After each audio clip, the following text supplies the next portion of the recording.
Rumah biru ni pun nak kena roboh juga ke?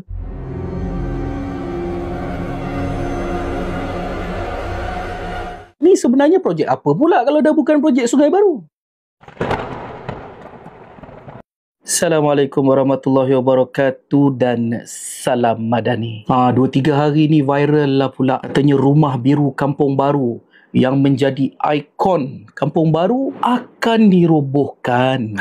Jadi lagi sekali lah kawan-kawan menghubungi saya tanya, betul ke rumah biru ni pun nak kena roboh?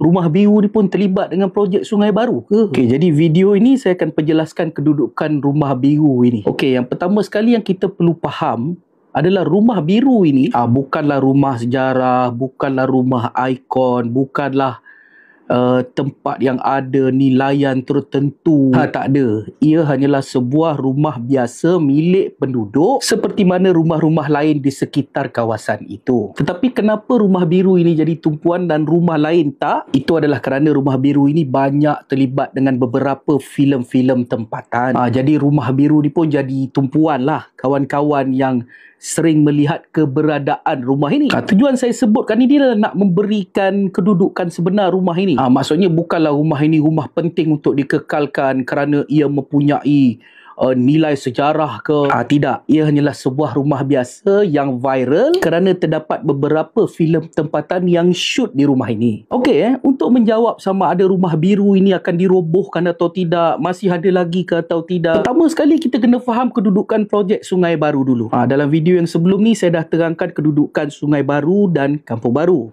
Sekarang saya nak cuba perincikan sedikit kedudukan projek Sungai Baru. Okey, kalau kita tengok daripada gambar rajah ini adalah tinjauan udara menggunakan drone. Keseluruhan tapak kosong ini adalah tapak flat Sungai Baru. Kita kena faham projek Sungai Baru ni ada dua jenis kediaman, iaitu satu flat, satu lagi rumah teres. Okey, tapak yang kosong ini adalah kedudukan asal rumah flat Sungai Baru. Okey, manakala di belakangnya, kalau tengok di tapak kosong ini ada di belakangnya ini, barisan di belakang ini pula merupakan rumah-rumah teres yang terlibat dengan projek pembangunan semula Sungai Baru. Dia membawa jugalah sampai ke hujung ni. Jadi kalau ditanya, adakah ada rumah teres lain yang tidak terlibat? Kalau kita tengok gambar ini, rumah teres di baris pertama selepas rumah flat ini, inilah sahaja rumah teres yang terlibat. Di sebelah sini, maksudnya di baris kedua, ketiga, di sebelah sinilah, ada banyak lagi rumah teres yang tak terlibat. Okey, itu dinamakan projek pembangunan semula